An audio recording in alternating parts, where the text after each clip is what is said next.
I don't think March 2023 me will ever catch a break. I will always be shitting on you constantly. But Jesus Christ, you look like a balloon. Like you look like you're comically like warping your face out to be like wide. Like you see what I'm saying? Like right. Hello, everybody, and welcome back to And They Were Classmates. Oh my God, they were classmates! This is our slightly late spooky episode. A little bit. It's our spooky episode. It's Halloween as tomorrow addressed in the for previous. us. It's Halloween tomorrow for us. For you, it may be November 6th, but for us, it's October 30th. For me, spooky season is like the entirety of fall. Mm-hmm. Well, until Thanksgiving. Once Thanksgiving hits, then it's Christmas. Yeah, exactly. There's a strange flow to the dates and times. Yeah. Very holiday heavy season. You pick and choose, you know. Yeah, and then it's Christmas until like halfway through February. Totally. and totally. then it's my anniversary. Mm-hmm. And Valentine's Day. Hell yeah. Within a week of each other. Yeah, and then there aren't too many holidays like between like in the summer, you know. Well, see, jokes on us. The way that my family works out, we have birthdays in April, May, July. Yeah. So it's we kind of got shit going on, and I'm gay, so June is also June. like my June. So June's my birthday. The rainbow eyeliner comes out. Yeah, happy birthday to all gay people in June. Pretty much. Yeah. But in terms of like holidays where you get to like decorate shit, it's really sad how like most of the year it isn't that. And then it's like this like Halloween, like Thanksgiving, like harvest style decoration, and then Christmas, and then like a little bit of Valentine's Day, and then it just gives up until the end of the year. Well, no, because then you have like Easter. Okay, yeah. Once you get into like religious holidays. True. Maybe it's because I work in a church and I have to decorate the church differently for every holiday. Oh, and there's Memorial Day. Yeah, there's Memorial Day. The town's Day. painted in American flags. Oh yeah, and then we have like 4 American flag holidays in a row because it's like Memorial Day, 4th of July, when you Veterans grow up, Day, they're Labor so Day. confusing. Yeah. I was like literally every single year in September, I would be like, Labor Day already happened. There is no way Labor Day hasn't. And it was every year I would mark it out and be like, in May, I'd be like, no, it's Memorial Day. That makes sense. Yeah. And then come September, I'd be like, Labor Day happened. I remember this. The main reason I remember the difference is because when I was in elementary school, we did a Memorial Day parade at the end of the year. Where all of us wore red, white, and blue, and we walked around the block holding little noisemakers and projects we'd made in class. Yeah. And then we all got rocket pops. And that happened every year that I was in, and it still happens to this day. Right. It's very adorable. That's sick. We also got to write the letters to the veterans. Oh, yeah. Wait, when is Veterans Day? Veterans Day is... Oh, no. November? It doesn't exist anymore. Something like that. I never remember. Look, we were writing letters to veterans. Yeah, it was like when we were in 3rd grade and didn't really understand what that was. And the teacher had to write on the board like 10 sentences that veterans would like to hear. My favorite, have you ever watched the videos of veterans like opening those letters and like talking about? No. They get some of the funniest things because kids don't know shit. Yeah. Kids are dumb. Uh-huh. Like a bunch of them are like, "Dear veterans, thank you for being in the war. I hope that you kill more people before you are killed, and I hope you don't get killed. Love." That's a big one. "This student from this school."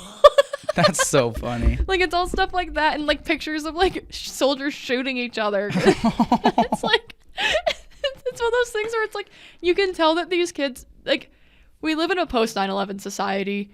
We all know like all the kids are like Call of Duty pilled or whatever. Yeah. But like still young enough to not really understand like what it means to be like a World War II veteran and like 90 years old. Yeah. So it's like you are actively in the war. Damn, that's tough. That's so crazy. You're in the war.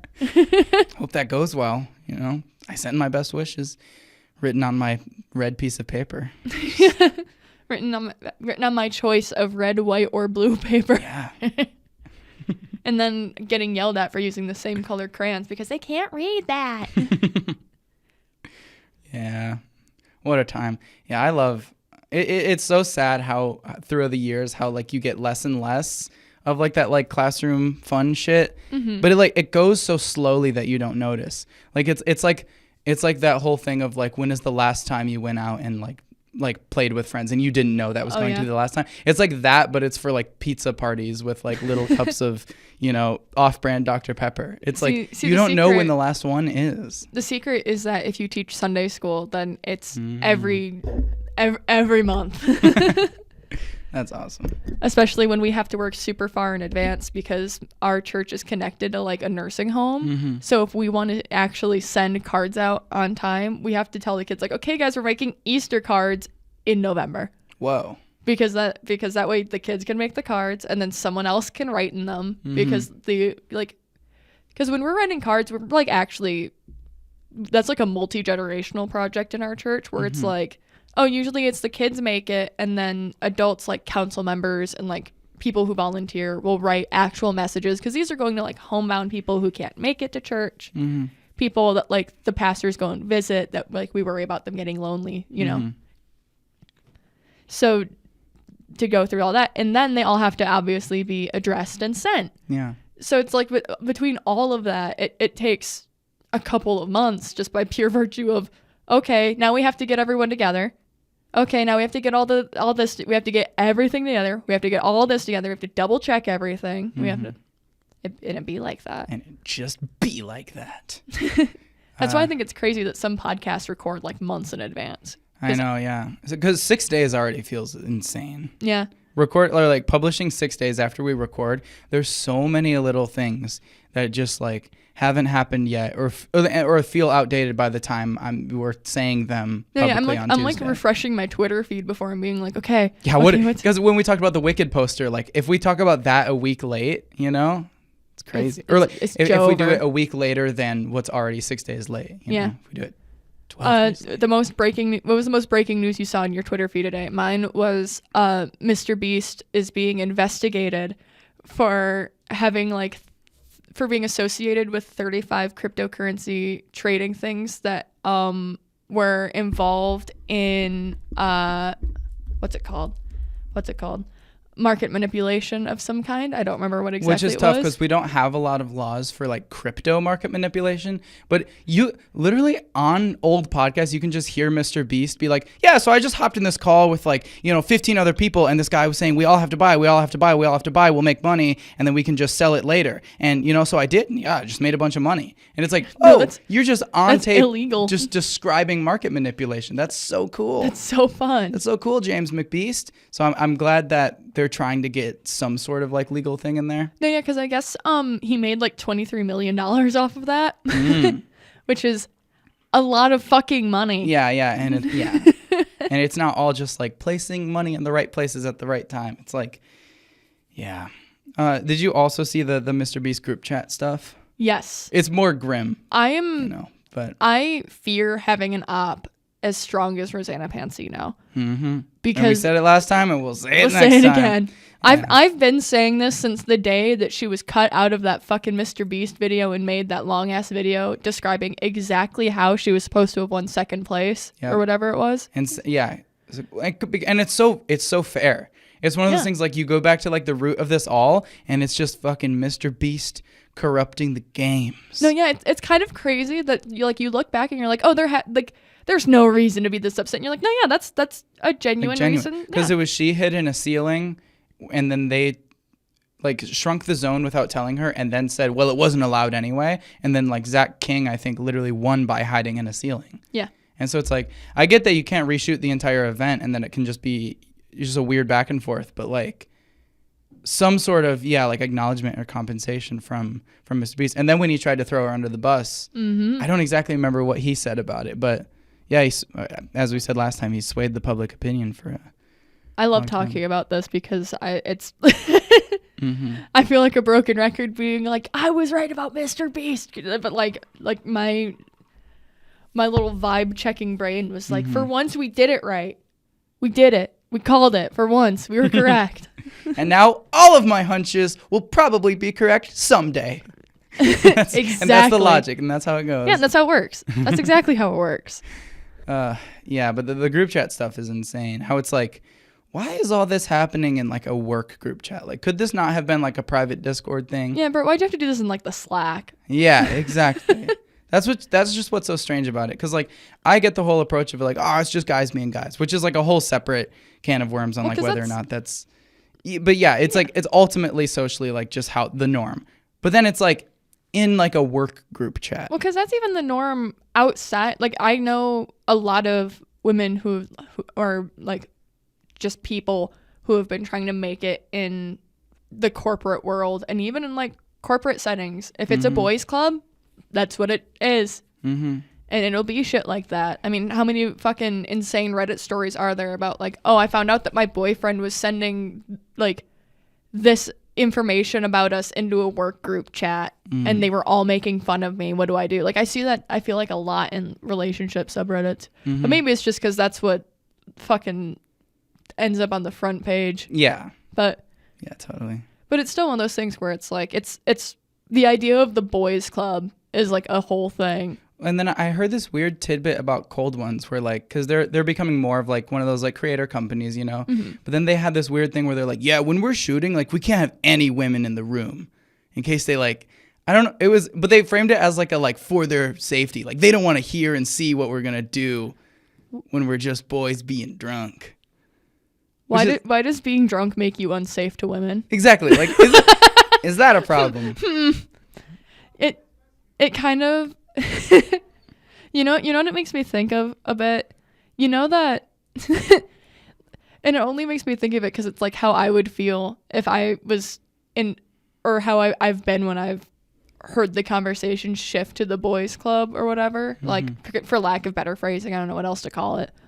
But like, it reminds me of, you know, that clip of Ethan Klein talking about how like women like biologically in nature are like to be conquered, and you can see and then Filthy Frank in the background. Frank in the background. You know, like peak Filthy Frank. He like right as Ethan Klein, he's like sitting up and he's like, and women just exist to be dominated or conquered. And then in the back, he's just like, yeah, because he's literally defending rape.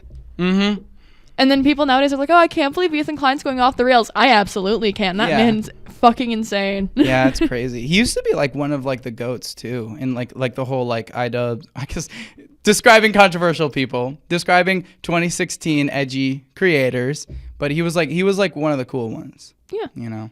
No, yeah, it's fucking crazy.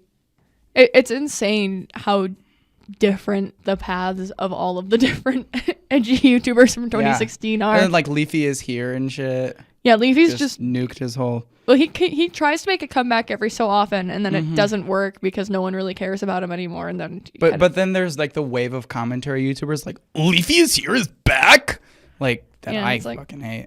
Because it's like just year after year, you know, it's always in like June, I think, too. And then Pyro has another inflation mod incident every fucking year. It's just, man, Pyro we're living on a big clock. And it strikes 12 all the time. Yeah, and 12 is forgetting to turn off the fucking inflation mod on your fucking TF2 session. You know what's even scarier than that? What is even scarier than a little slip on stream revealing creepypastas and my flawless transitions? No way, that was so flawless. Thank I didn't you see so you unlock much. your iPad Pro either. It's crazy. Me double checking to make sure that it actually saved the page for once, because sometimes it doesn't. Oh, I hate that. It's so fun. I had that yesterday with Google Chrome. I don't remember exactly what the whole context was, but it was a complicated login process, and I left it for like a minute to switch to my password manager app, and it's like, oh, so you didn't want any Google Chrome. Oh, so you didn't want Google Chrome, actually. Well, anyway. All right, so we gotta dim the lights. We gotta make it.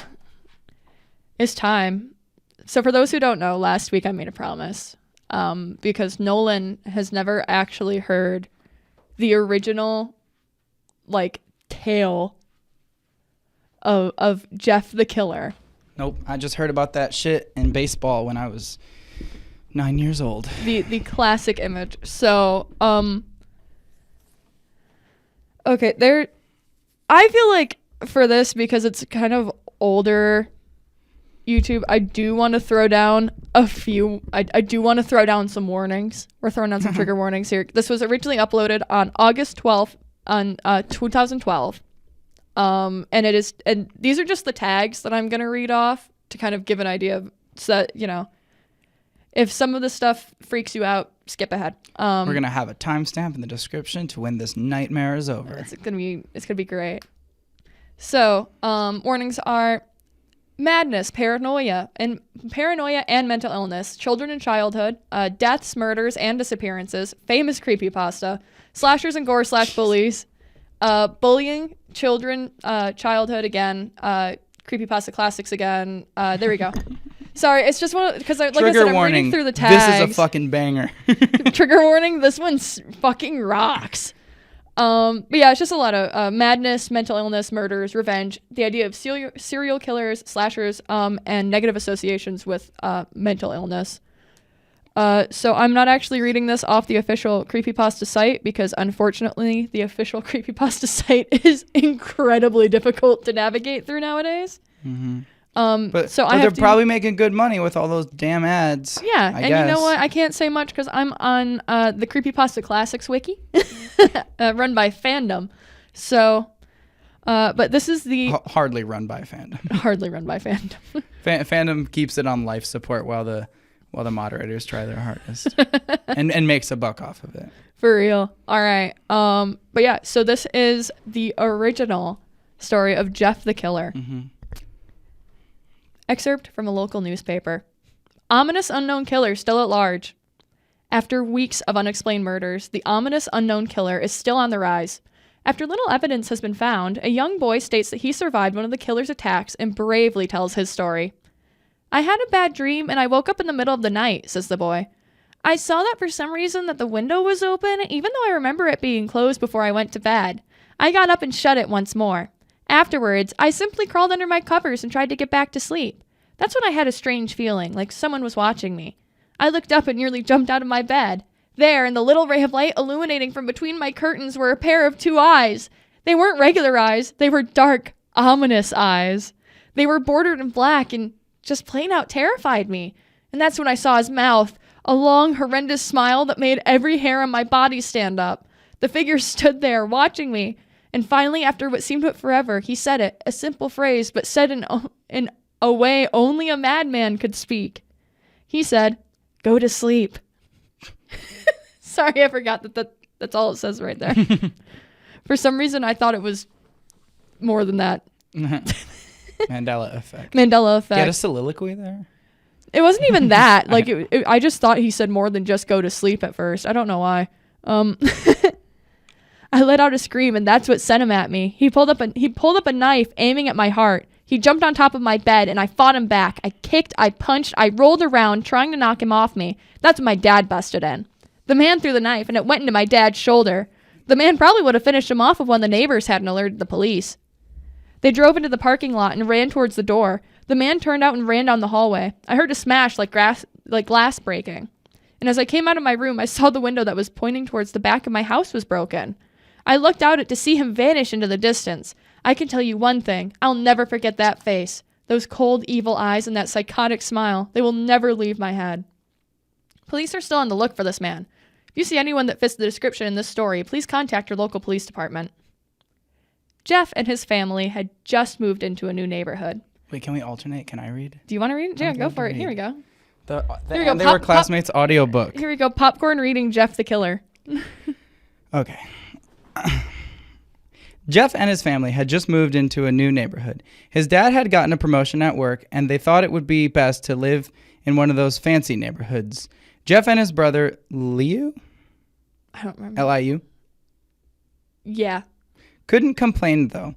A new, better house. What was not to love? As they were getting unpacked, one of their neighbors came by. "Hello," she said. "I'm Barbara. I live across the street from you. Well, I just wanted to introduce myself and introduce my son." She turns around and calls her son over. "Billy, these are our new neighbors." Billy said hi and ran back to play in his yard. Sorry. "Well," said Jeff's mom, "I'm Margaret, and this is my husband, Peter, and my 2 sons, Jeff and Liu." They introduced themselves, and I'm reading like a 3rd grader. I'm so sorry. I didn't know I lacked the ability to Gen Z literacy is it's crazy. Sorry. Well, to be fair, you've never read this before, whereas True, this exactly. was formative for my internet experience. They introduced themselves, and then Barbara invited them to her son's birthday. Jeff and his brother were about to object when their mother said that they would love to. When Jeff and his family are done packing, Jeff went up to his mom. Mom, why would you invite us to some kid's party? If you hadn't noticed, I'm not some dumb kid. Trigger warning, dumb kid. Jeff, said his mother, we just moved here. We should show that we want to spend some time with our neighbors. Now we're going to that party, and that's final. Jeff started to talk but stopped himself, knowing that he couldn't do anything. Whenever his mom said something, it was final. He walked up to his room and plopped down on his bed. He sat there looking at the ceiling when suddenly he got a weird feeling. Not so much a pain, but a weird feeling. He dismissed it as just some random feeling. He heard his mother call him down to get his stuff, and he walked down to get it. Average creepypasta writing. That's what would happen if I tried to write, though. Being so real. I love... There's something about, like, slightly shitty... If the internet horror isn't slightly shitty like this, then what's the fucking point? Exactly. The next day, Jeff walked downstairs to get breakfast and got ready for school. As he sat there eating his breakfast, he once again got that feeling. This time, it was stronger. It gave him a slight tugging pain, but he once again dismissed it. As he and Liu finished breakfast, they walked down to the bus stop. They sat there waiting for the bus, and then, all of a sudden, some kid on a skateboard jumped over them, only inches above their laps. They both jumped back in surprise. Hey, what the hell? Dude, it's literally Dee Dee. It is. He's going to say, do you film? The kid landed and turned back to them. He kicked his skateboard up and then caught it with his hands. Do you film? Sorry. Do you film? We need a filmer. Our filmer just, yeah. The kid seemed to be about 12, 1 year younger than Jeff. He wears an Aeropostale t-shirt and ripped blue jeans. Fuck yeah, he does. Awesome. The way that every 13-year-old needs a filmer. And he needs a filmer. And he really needs a filmer. Do you film? Well. It looks like we got some new meat. Suddenly, two other kids appeared. One was super skinny. I thought it said shiny. One was super skinny, and he moisturized. One was super skinny, and the other was Bella. Well, since you're new here, I'd like to introduce ourselves. Over there is Keith. Jeff and Liu looked over to the skinny kid. He had a dopey face that you would expect a sidekick to have. And he is Troy. And they looked over at the fat kid. Talk about a tub of lard. Jesus. 2012. The kid looked like he hasn't exercised since he was crawling. Just an extra like 2 sentences okay. And I, said the first kid, am Randy. Now, for all the kids in this neighborhood, there is a small price for the bus fare, if you catch my drift. Liu stood up, ready to punch the lights out of this kid's eyes. Did you have something? Just him immediately going, all right. I'm ready. And one of his friends pulled a knife on him. I had hoped you would be more cooperative, but it seems like we must do this the hard way. The kid walked up to Liu and took his wallet out of his pocket. Jeff got that feeling again. Now, it was truly strong, a burning sensation. He stood up. I forgot how uncomfortably close to being horny that sounds. He like saw someone getting bullied, and he like felt this like feeling in his lower tummy. He just really he got butterflies. Yeah, he got butterflies in his marriage area. He stood up, but Liu gestured him to sit down. Jeff ignored him and walked up to the kid. Listen here, you little punk. Give back my bro's wallet or else. Randy put the wallet in his pocket and pulled out his own knife. Oh, and what will you do? Just as he finished the sentence, Jeff popped the kid in the nose, and as Randy reached for his face, Jeff grabbed the kid's wrist and broke it. Randy screamed, and Jeff grabbed the knife from his hand. Troy and Keith rushed Jeff, but Jeff was too quick. I'm reading this like a grandma, but Jeff was too quick. He threw Randy to the ground. Keith lashed out at him, but Jeff ducked and stabbed him in the arm. Keith dropped his knife and fell to the ground screaming. Troy rushed him too, but Jeff didn't even need the knife. He punched Troy straight in the stomach, and Troy went down. As he fell, he puked all over. Liu could do nothing but look in amazement at Jeff. Jeff, how do you, that's all he was said. They saw the bus coming and knew that they'd be blamed for the whole thing, so they started running as fast as they could. As they ran, they looked back and saw the bus driver rushing over to Randy and the others. As Jeff and Liu made it to school, they didn't dare tell what happened. All they did was sit and listen. They sat their white asses down and listened. Yeah, they sat their white asses down. Liu just thought of that as his brother beating up a few kids, but Jeff knew it was more. It was something scary. As he got that feeling, he felt how powerful it was, the urge to just hurt someone. He didn't like how it sounded, but he couldn't help feeling happy.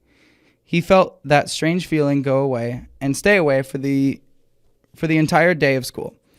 Even as he walked home due to the whole thing near the bus stop,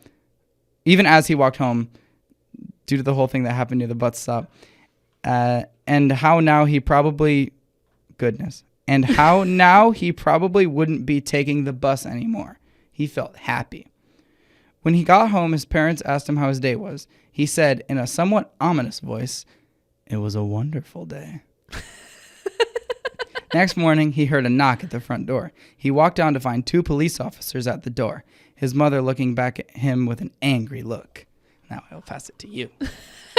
Popcorn reading Jess. Yes. All right.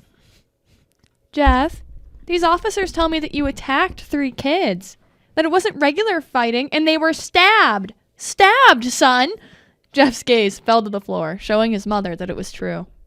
Mom, they were the ones who pulled the knives on me and Lou. Son, said one of the cops, we found 3 kids, 2 stabbed, 1 having a bruise on his stomach, and we have witnesses proving that you fled the scene. Now what does that tell us? Jeff knew it was no use. He could say that him and Leo had been attacked, but there was no proof it was not them who attacked first. They couldn't say that they weren't fleeing because, truth be told, they were. So Jeff couldn't defend himself or Leo. Son, call down your brother. Jeff couldn't do it since it was him who beat up all the kids. Sir, it was me. I was the one who beat up the kids. Leo tried to hold me back, but he couldn't stop me. The cop looked at his partner and they both nod. Well, kid, looks like a year in juvie, because that's how cops talk. Mm-hmm. They do that. Wait, says Leo. They all looked up to see him holding a knife. The officers pulled their guns and locked them on Leo. It was me. I beat up those little punks. Have the marks to prove it. He lifted up his sleeves to reveal cuts and bruises as if he was in a struggle. Son, just put the knife down, said the officer. Leo held up the knife and dropped it to the ground. He put up his hands and walked over to the cops. No, Leo, it was me. I did it. Jeff had tears running down his face. Poor bro, trying to take... Bro's poor? Bro's poor? Huh, poor bro, trying to take the blame for what I did. Well, take me away. The police led Leo out to the patrol car. Again, this is a lot. This is how police works. Absolutely. This is how the police work. Mm-hmm. They took him out to the car. Mm-hmm. Poor bro. Leo, tell them it was me. Tell them. I was the one who beat up those kids. Jeff's mother put her hands on his shoulders. Jeff, please, you don't have to lie. We know it's Leo. You can stop. Jeff watched helplessly as the cop car speeds off with Leo inside. A few minutes later, Jeff's dad pulls into the driveway, seeing Jeff's face and knowing that something was wrong. Son, what is it? Jeff couldn't answer. His vocal cords were strained from crying. This is important. Asterisk. His vocal cords were stained from crying. Underline. Instead, Jeff's mother walked his father inside to break the bad news to him as Jeff wept in the driveway. After an hour or so, Jeff walked back in the house, seeing that his parents were both shocked, sad, and disappointed. He couldn't look at them. He couldn't see how they thought of Lou and it was his fault. He just went to sleep, trying to get the whole thing off his mind. 2 days went by, with no word from Lou at JDC, which I'm guessing is just Juvenile Detention Center. Man, that's what it's titled. Damn. At the JDC, dude. JDC. No friends to hang out with. School, high school. That's the next line is no friends to hang out with. Nothing but sadness and guilt. That is until Saturday, when Jeff is woken up by his mother with a happy, sunshiny face. Jeff, it's the day, she said as she opened up the curtains and let light flood into his room. Wait, what's today? Asked Jeff as he stirs awake. Why, it's Billy's party. He was now fully awake. Mom, you're joking, right? You don't expect me to go to some kid's party after... There was a long pause. Jeff, we both know what happened, but I think this party could be the thing that brightens up the past days. Now get dressed. Your brother only stabbed 2 kids, as far as we know, but you actually did it. A kid's birthday party will... Yeah, absolutely. We'll fix it. Yeah, totally. Jeff's mother walked out of the room and downstairs to get ready herself. He fought himself to get up. He picked out a random shirt and pair of jeans and walked down the stairs. He saw his mother and father all dressed up, his mother in a dress and his father in a suit. He thought, why would they ever wear such fancy clothes to a kid's party? Son, is that all you're going to wear? Said Jeff's mom. Better than wearing too much, he said. His mother pushed down the feeling to yell at him and hid it with a smile. Now, Jeff, we may be overdressed, but this is how you go if you want to make an impression, said his father. Jeff grunted and went back up to his room. I don't have any fancy clothes, he yelled down the stairs. Just pick out something, called his mother. This is me because all the clothes give me gender dysphoria. Estrogen would have saved her, I fear. Yeah. He looked around in his closet for what he would call fancy. He found a pair of black dress pants he had for special occasions and an undershirt. He couldn't find a shirt to go with it, though. He looked around and found only striped and patterned shirts, none of which go with dress pants. Finally, he found a white hoodie and put it on. You're wearing that? They both said. It's like everything else really gives me gender dysphoria. It hurts my skin. I hate it. I hate the feeling. I forgot that he picks the dysphoria hoodie. Yeah, exactly. All right. Oh, no time to change. Let's just go, she said as she herded Jeff and his father out the door. They crossed the street over to Barbara and Billy's house. They knocked on the door and at it appeared... Sorry. They knocked at the door, and at it appeared that Barbara, just like his parents, was way overdressed. I think is how it's supposed to be written. At it, the door. Oh, yeah, it's even worse? I was like, here, let me read it as written. They knocked on the door, and at it appeared that Barbara, comma, just like his parents, comma, way overdressed. Oh, yeah. So they're saying like at the door, it appeared. Yeah. We're missing a couple words there, but we're just doing things how sentences don't work, and that's okay. But it's fine because as they all walked inside, all Jeff could see were adults, no kids. The kids are out in the yard. Jeff, how about you go out and meet some of them? Said Barbara. Jeff walked outside to a yard full of kids. They were running around in weird cowboy costumes and shooting each other with plastic guns. He might as well be standing in a Toys R Us. Suddenly, a kid came up to him and handed him a toy gun and hat. Hey, wanna play? He asked. It's a W. I did not put that in there. Good shit. No, kid. I'm way too old for this stuff. The kid looked at him with that weird puppy dog face. Please? Said the kid. Fine, said Jeff. He put on the hat and started to pretend shoot at the kids. At first, he thought it was totally ridiculous, but then he started to actually have fun. And his weird feeling. It might not have been super cool, but it was the first time he had done something that took his mind off of Lou. So he played with the kids for a while until he heard a noise. A weird rolling noise. Then it hit him. Randy, Troy, and Keith all jumped over the fence on their skateboards. Jeff dropped the fake gun and ripped off the hat. Randy looked at Jeff with a burning hatred. Hello. Jeff, is it? He said. We have some unfinished business. Jeff saw his bruised nose. I think we're even. I beat the crap out of you. You got my brother sent to JDC. Randy got an angry look in his eyes. Oh no, I don't go for even. I go for winning. You may have kicked our asses that one day, but not today. And as he said that, Randy rushed at Jeff. They both fell to the ground. Randy punched Jeff in the nose, and Jeff grabbed him by the ears and headbutted him. Jeff pushed Randy off of him, and both rose to their feet. Kids were screaming, and parents were running out of the house. Troy and Keith both pulled guns out of their pockets. Jesus. No one interrupts or guts will fly, they said, at a children's birthday party. Fucking around a yard full of kids. Yeah, they're all playing cowboys and Indians out there. We're playing gun. We're playing gun. Real gun. You kids are playing fake gun, but I'm playing real gun. This shit's real. With bullet. Yeah, no one interrupts or guts will fly, they said. Randy pulled a knife on Jeff and stabbed it into his shoulder. Jeff screamed and fell to his knees. Randy started kicking him in the face, and after 3 kicks, Jeff grabs his foot and twists it, causing Randy to fall to the ground. Jeff stood up and walked towards the back door, and Troy grabbed him. Need some help? picks Jeff up by the back of the collar and throws him through the patio door. As Jeff tries to stand, he is kicked down to the ground. Randy repeatedly starts kicking Jeff until he starts to cough up blood. I'm going to offer, do you want to hear the end or do you want to read the end? I would love to read the end. All right. Here we go, buddy. You get your... All right. Wait, where am I at? It might have Need some help. It might have moved a little bit. Let me see. Under the microphone is crazy. Till he starts to cough up blood. Okay. Come on, Jeff. Fight me. He picks up Jeff and throws him into the kitchen. Randy sees a bottle of vodka on the counter and smashes the glass over Jeff's head. Fight!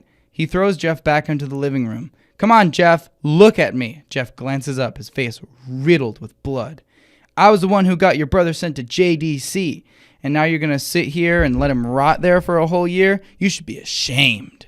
Jeff starts to get up. Oh, finally, you stand and fight? Jeff is now to his feet, blood and vodka on his face. He once That again... sounds like a Friday night. Yeah, exactly, man.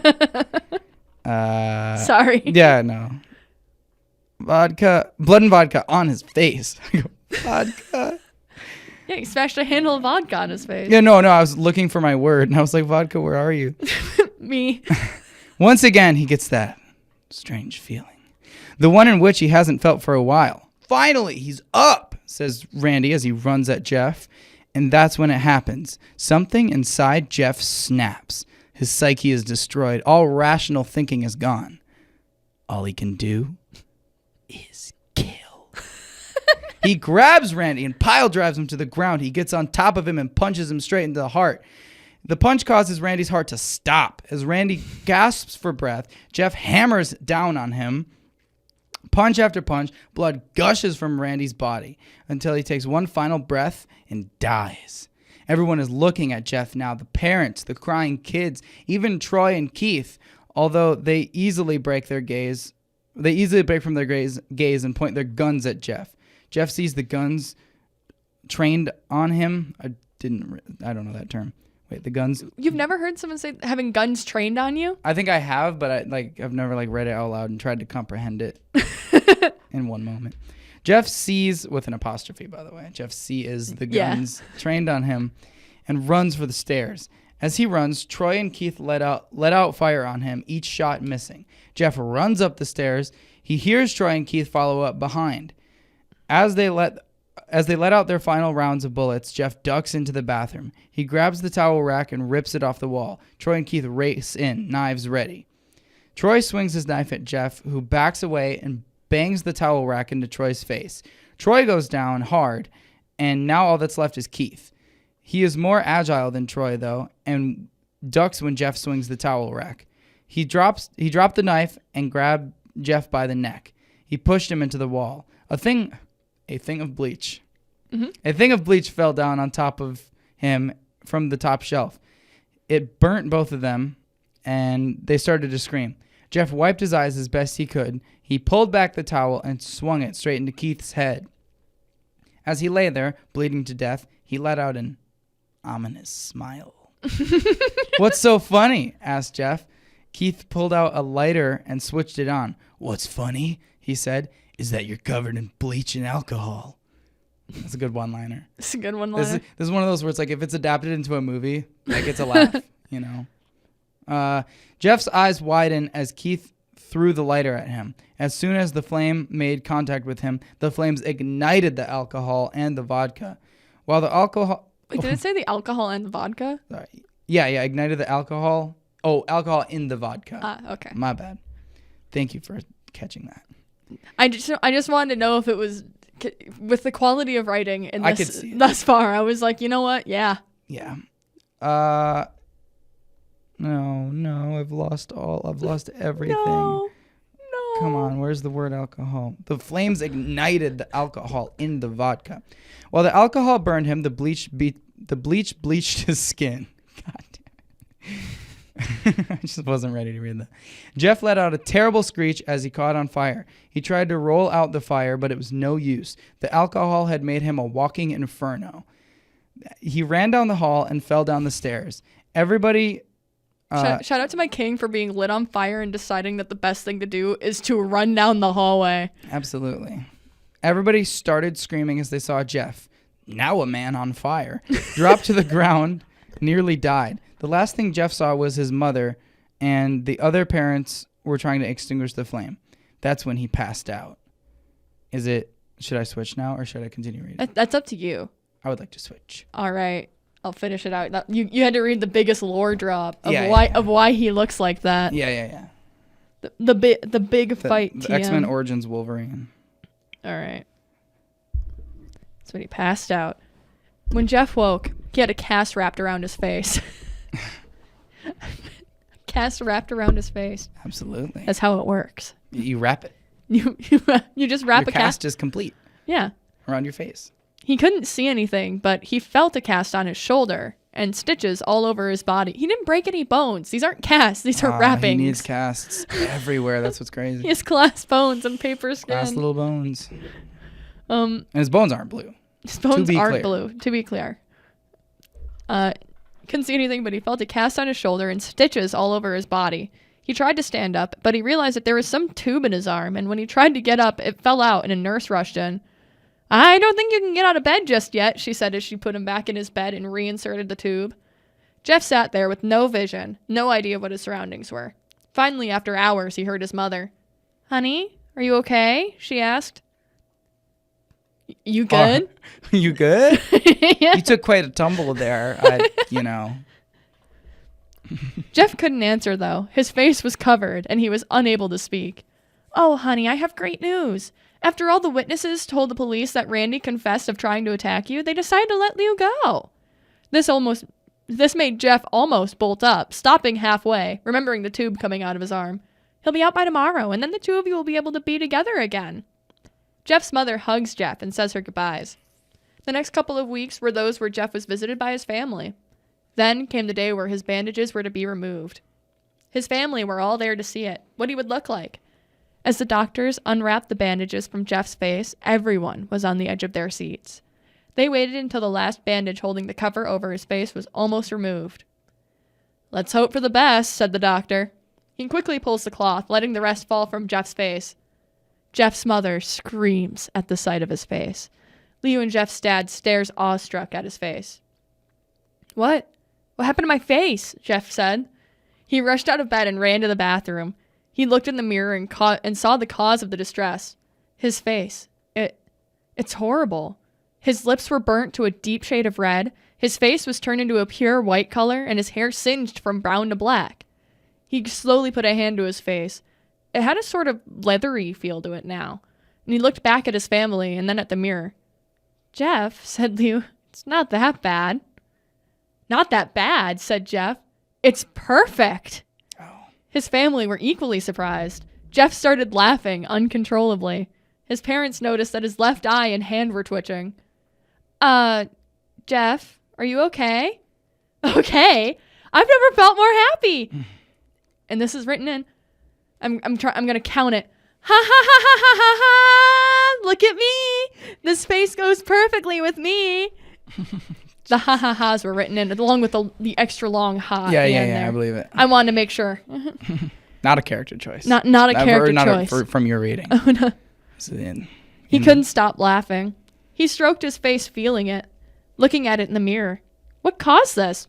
Well, you may recall that when Jeff was fighting Randy, something in his mind, his sanity, snapped.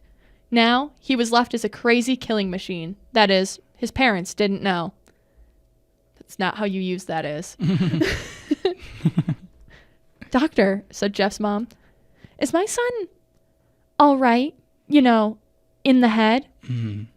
Oh, yes, this behavior is typical for patients that have taken very large amounts of painkillers. If his behavior doesn't change in a few weeks, bring him back here and we'll give him a psychological test. I'm obsessed with the fact that they were like, then she's like, is my son all right in the head? That is how moms do it when they don't want to address that mental health is a thing. And then he's like, nah, he's just addicted. He's just experiencing opiates for the first time. Absolutely. This is what opiates do to people. Completely normal. Well-known uppers, opiates. They're like the biggest downers possible. Uh-huh. All right. Oh, thank you, doctor. Jeff's mother went over to Jeff. Jeff, sweetie, it's time to go. Jeff looks away from the mirror, his face still formed into a crazy smile. "'Kay, mommy. Ha ha ha!" That was a longer one. His mother took him by the shoulder and took him to get his clothes. "This is what came in," said the lady at the desk.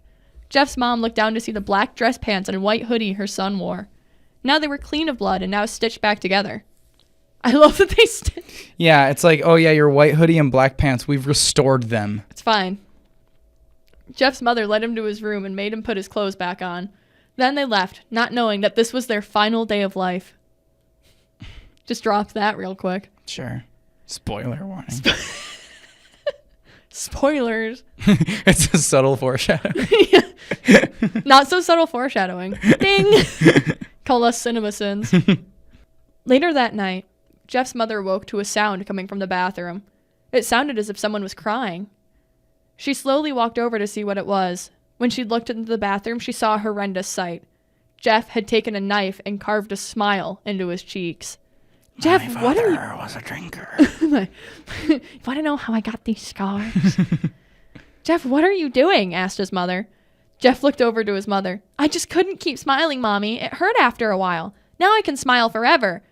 There's not an end sentence, so I'm going to assume he's still talking. Jeff's mother noticed in his eyes, ringed in black. Jeff, your eyes. His eyes were seemingly never closing. I couldn't see my face. I got tired and my eyes started to close. I burned out the eyelids so I could forever see myself, my new face. Jeff's mother slowly started to back away, seeing that her son was going insane. What's wrong, Mommy? Aren't I beautiful? Yes, son, she said. Yes, you are. Let me go get Daddy so he can see your face. She ran into the room and shook Jeff's dad from his sleep. Honey, get the gun. Get Honey, the gun. get the gun. We need to put him Get down. the big gun so we can shoot our son.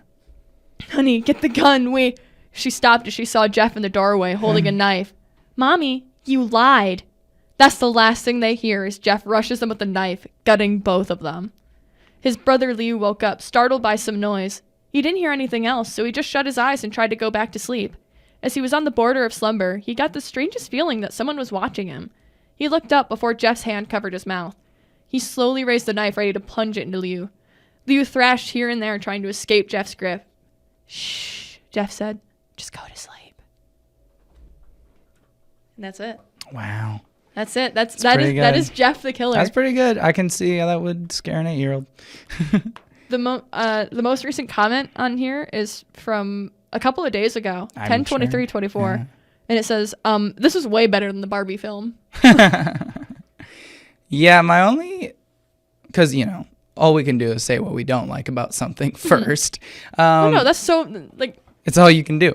I just wish there was more of a moment, more of ambiguity between the moment he turns from Jeff to Jeff the Killer, right? When does Walter White become Heisenberg? That type of shit. I can't believe that the creepypasta from 2012 doesn't have the same writing level as Breaking Bad. It just makes me mad that it's and then he wakes up from his coma and go crazy. Well, no, remember he went crazy during the fight. Something snapped. But he wasn't talking all weird and saying ha like that during the fight. That's what I'm saying. I want more little seeds. But that's how you know he's crazy. Crazy people laugh. Yeah, once they see their crazy face. Oh, we forgot to show me the picture. Oh my God. The picture must accompany it. The picture of all time. Give me one moment. That's the scariest part in many ways. It really is. Here, I'm just gonna pull it up on Google Images so I can get a full. Oh my God, if I can remember how to type. There we go. Yeah. Sometimes I look at do you ever look at a computer and get overwhelmed? Yeah, absolutely. even though you've used computers for your entire life. All right. Yeah, big old 13 inches. This is. Yeah. Here it is. Absolutely. Let me show the class. There you go. This is Jeff the Killer. The original image has been lost to time. Mm-hmm. Sure. This is no one knows what got edited into this image, which is really interesting. There's rumors and shit, but it's really funny because you read all of that, right? And you're like, oh yeah, Jeff the fucking Killer, this like psychopath, and then you look through and all of this fan art is of like a fucking twink. Like that's just a twink. He looks like the Saw Fortnite skin. There's a bunch of twinks cosplaying him. Like, dog. Oh no, no. Even in the ones that are a little scarier, he's still a twink. Yeah, that's interesting. No hate to people that drew Jeff the Killer as a twink in its day though, because you know what? It was the era. It was the time. It was absolutely. the moment, and I can't fault you for that. That's a cock and balls. I can't show that on YouTube.com. Oh, he's edgy. That's a someone just drew a cock and balls with MS Paint on it. And somehow got it onto relevant results of Google Images. Don't you love Google Images relevant results? Oh yeah. All good. See, I like the people that at least try to make like realistic or like what they think that would look like. Even though realistically like that series of injuries would not result in anything near what was described. Mm-hmm. Besides maybe the leathery skin part. Mm-hmm. For sure. Have I told you about the first time I got canceled in 5th grade for being problematic on accident? No, but I had one more thing. No, you're so good. On that. Oh yeah, it was that like those are scary when you're a kid because you just automatically take them as nonfiction. Mm-hmm. For some reason, there's something in the kid brain that doesn't allow you to see it as fiction. Oh yeah, and that's what I felt when I read Mr. Bear. Yeah. I think in like 7th grade. Just something about it. I'm like, this has to be real. This has to be real. And that's why it's kind of scary. Well, no, because it's also like an important asterisk is the creepypasta version of Jeff the Killer. Like that story has been rewritten multiple times. Like there are multiple viral versions of it that are written significantly better. It's kind of like Shakespeare. Yeah. Oh, like there's the little edited versions and it's not even like a Ship of Theseus thing. It's just there's different versions of Othello and shit. Yeah, no, it's straight up. I would I would compare it more to the Odyssey or the Iliad because it's more of a. But I think the Jeff the Killer has a far more Odyssey taste. Some people compare it to Othello. But I think it has a much more of an Odyssey flair. Hey, Paul. Yeah. I love that the Gate of American Psycho references begins after that. It's like it's not like that's a common thing we do. It's like no, it's back in our minds after your great appearances. After my stellar cosplay.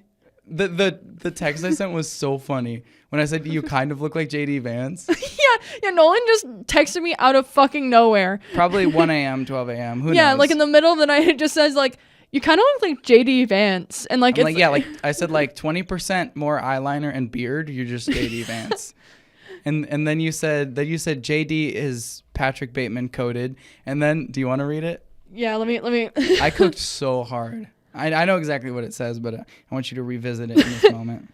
Oh my God! As I opened my phone, I found out that they're matching all donations. They're matching all donations against Trump. I need to donate right now. Hell yeah. I get so many fucking texts. I get so many goddamn texts. So yesterday at 12:13 a.m. was when you texted me that I looked like JD Vance, and the photo that you sent is horrifically JD Vance coded. Like I think because it wasn't the whole podcast. Yeah. It was like right as I was pausing, and you can see I'm like editing a photo onto the screen. Yeah, it's you editing. Let me see it again. It's you editing the fucking Paul, the Japanese Paul fan art. No, yeah. So I sent back JD is Patrick Bateman coded the same day at 10 a.m. And you sent back telling my kids our theme was JD Vance into the DEI-derverse. And that's generational. That is generational. And then you texted me about a fucking banger thumbnail that you saw. Yeah. I ended up watching that video. Was it good? Good video. Yeah, just quick little 8-minute analysis of the Impulsive podcast with Logan or with KSI and Mr. Beast and how much they actually kind of hate each other. I don't mean to flex on Trevor. But your iPad's bigger. That's weird. My iPad's I guess we attend Broke University. I'm sorry. My bad. I guess we do. We only have an 11-inch iPad. See, that's why I had to graduate. Mm-hmm. I couldn't be around all these fucking brokies. God. I just wanted to live one day of my life where I wasn't surrounded by uglies and fatties. And is that like a 25-inch TV over there? Like seriously, can we do better? I keep referencing Glee. which is really funny because my secret, my theater kid secret, I've never watched Glee. Me neither. Which is like, I guess for your age, this is gonna sound bad, for your age range, that's more forgivable.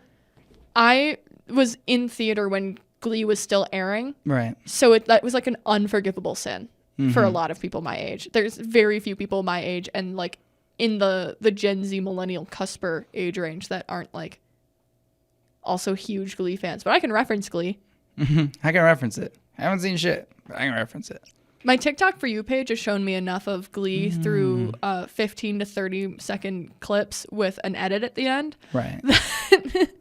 Have I told you that that's the new meta for uploading like a movie in parts? No, I think TV we touched on watching or like splitting up movies into like several parts, but you didn't tell me the method. Yeah, so nowadays the current meta, because it's constantly changing. Has to. The current meta is that your video has a shitty filter on it and has a little bit of music playing in the background for the whole like 5 to 10 minute long clip that you're playing. And then at the end you have an edit because then it looks like it was the intro, a really long, bless you. Then it looks like it was a really long intro clip into an edit. Because that's all it was, officer. That's all it was, I'm sorry. officer. I'm sorry. I was just sharing my edit. I wanted to provide all of the context. It's transformative. It's It is transformative. fair use. Fair use. That always made me so mad on YouTube and like in peak fair use era where it was like 2017. People still put the copy pasta in the description, but they'll use so many clips of like a movie. Kind of like this, but they are trying to do something transformative, but it's like, yeah, let me go to like a 1 to 2 minute uncut of like Avengers Endgame and be like, fair use. And then they go to like Twitter or the comment section and be like, Disney's trying to take down my video. I'm being so transformative. I put the copy pasta in the description. Well, showing the clip and then talking about it does make it fair use, I fear. But it's like 2 minutes uncut of a Disney movie.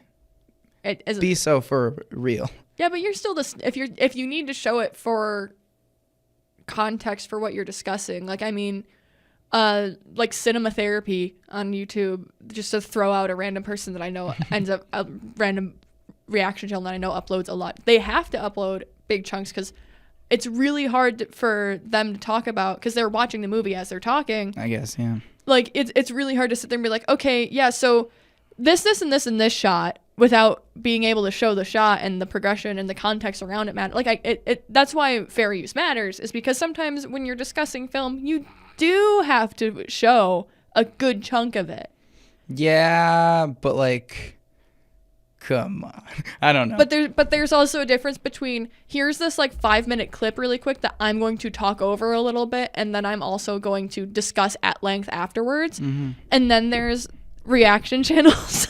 It's just that just show the full thing unedited and then go like, that was crazy. I guess XQC. I'm not upset with the defense that it is fair use. I just hate when they put it in the description. It's like, we know. It's because for a while that was what you had to do because otherwise your video got taken down. We know. No, Nolynn, when the algorithms, when people do old shit for the old algorithm. We know. We say LG rhythm here. Yeah, you made fun of me for doing that. Yeah, because you tweeted it out. Oh, wait. First of all, what was the one you tweeted? First of all, his name is Algorithm. Well, I'm referencing the Space Jam: A New Legacy character, LG Rhythm, played by Don Cheadle. I have not seen Space Jam 2. And you're missing out. I wish I could say that with a straight face. That's so funny. That's insane for you to say as someone who's one of your favorite movies in the entire world is Spirited. Wow. Okay. No, let's have it. Just the way. Try it with your Apple TV Plus free trial, huh? iPad Air, or iPad Pro. Joke's on you, it is an iPad Air. You were wrong. You were right the first time. Oh. My 13-inch iPad Air M3. Spirited's great. You can analyze it for bisexual themes. Did you? No. Everyone else does. You should. I just may. When we reach 500 subscribers, hey. Hey. You should take. There's a queer cinema class on the main campus. You should suggest it for that. Absolutely. It can go in right in between, but I'm a cheerleader and blue is the warmest color. I should asterisk, Blue is the Warmest Color was an optional movie for that course and was explicitly discussed as a controversial and not great example of queer cinema and how it can be dangerous and like, so like it was a very good course. One of very few NC-17 movies. Yeah. I love the weird, obscure NC-17 rating.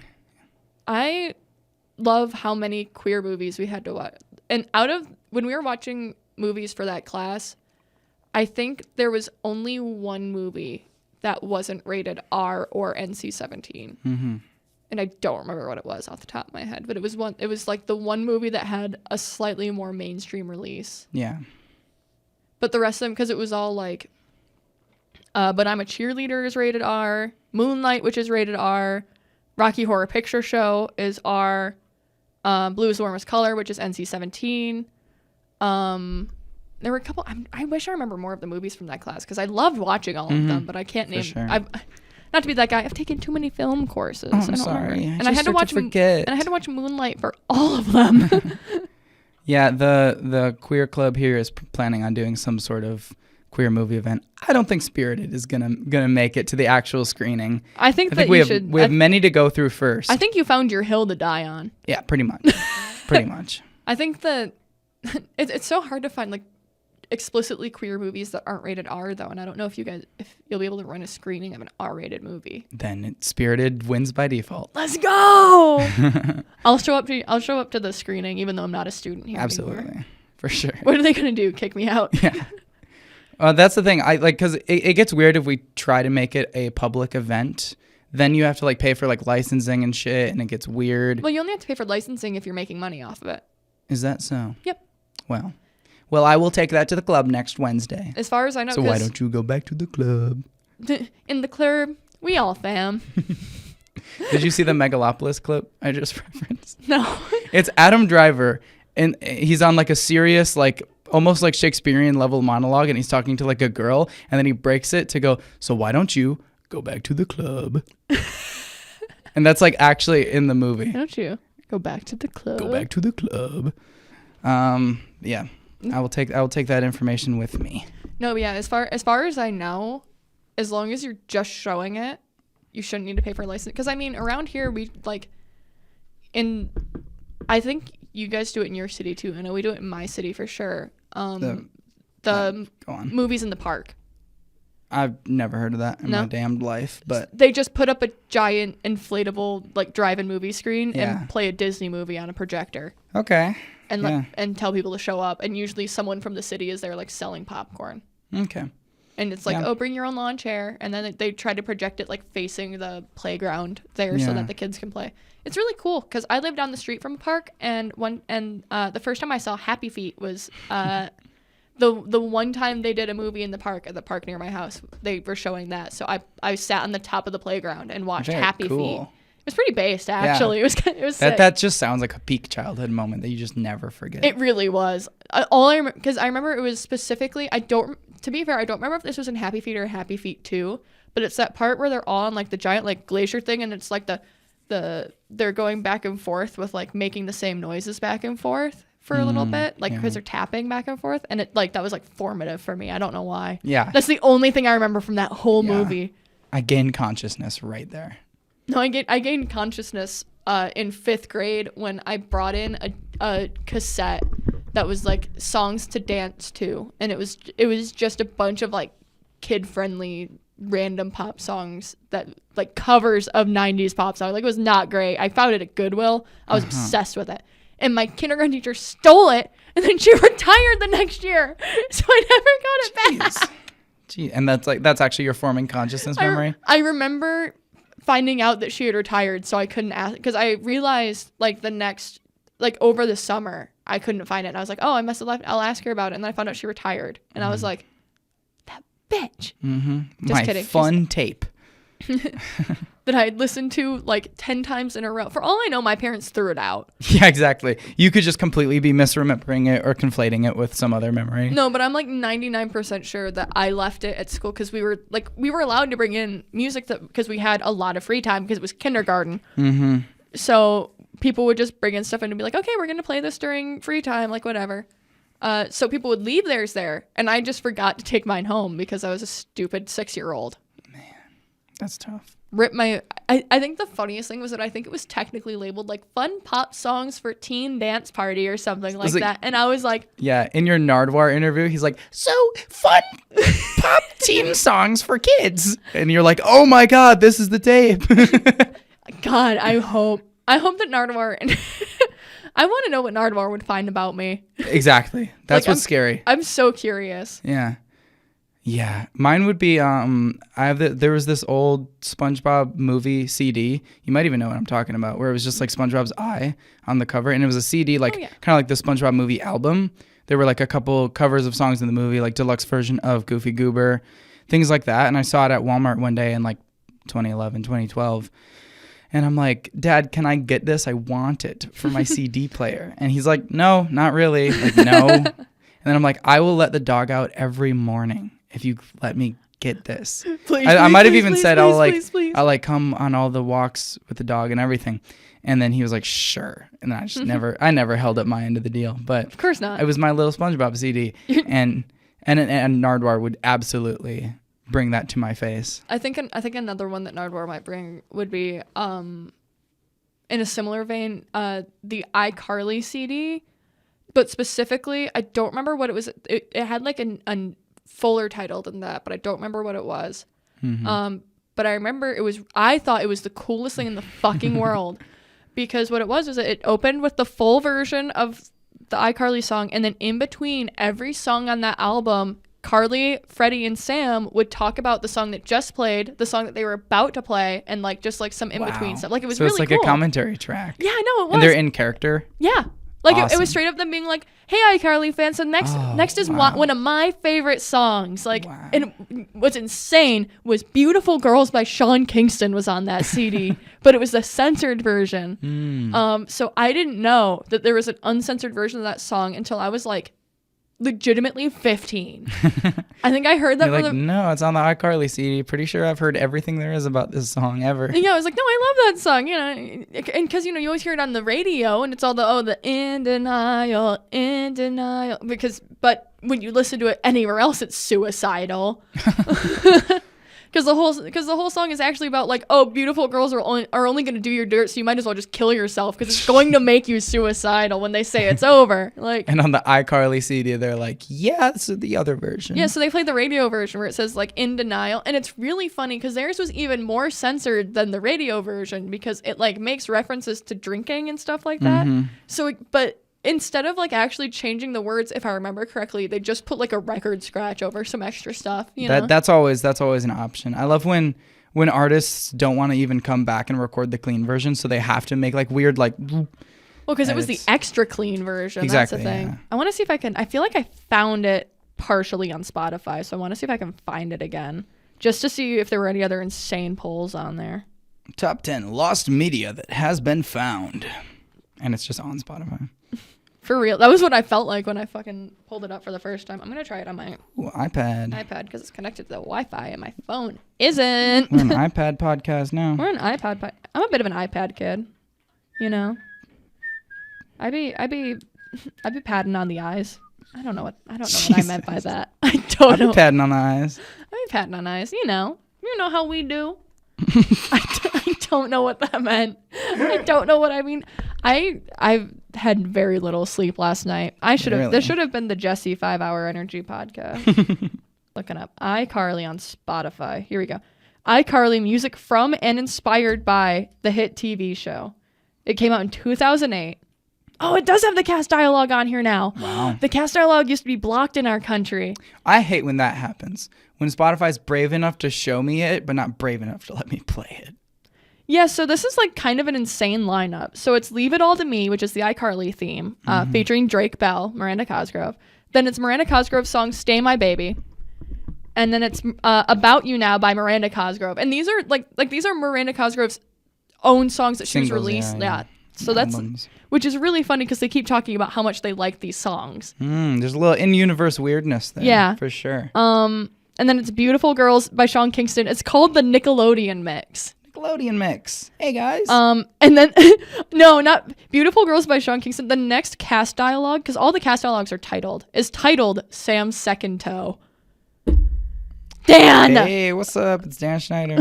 Did you say he's trying to sue Quiet on Set? It was a long time ago. I think so, yeah. He was No, like- but then it's I Don't Want to Be in Love by Good Charlotte, which is a banger song, but an insane pull for this. Yeah. I Like That Girl by Leon Thomas. A couple Freckles by Natasha Bedingfield, and all of these are like severely edited. But then it's like, oh, Face in the Hall, Naked Brothers Band. Like it's such a weird mix. Yeah, I bet the writers or whoever's in charge of this just kind of like, they probably picked their favorite songs, honestly. That they were like, I wouldn't songs be that kind of surprised. feel iCarly-ish, but you know. Oh yeah, because I'm Grown featuring Bow Wow is on here. Which is like all of these are just like songs that were kind of popular at the time.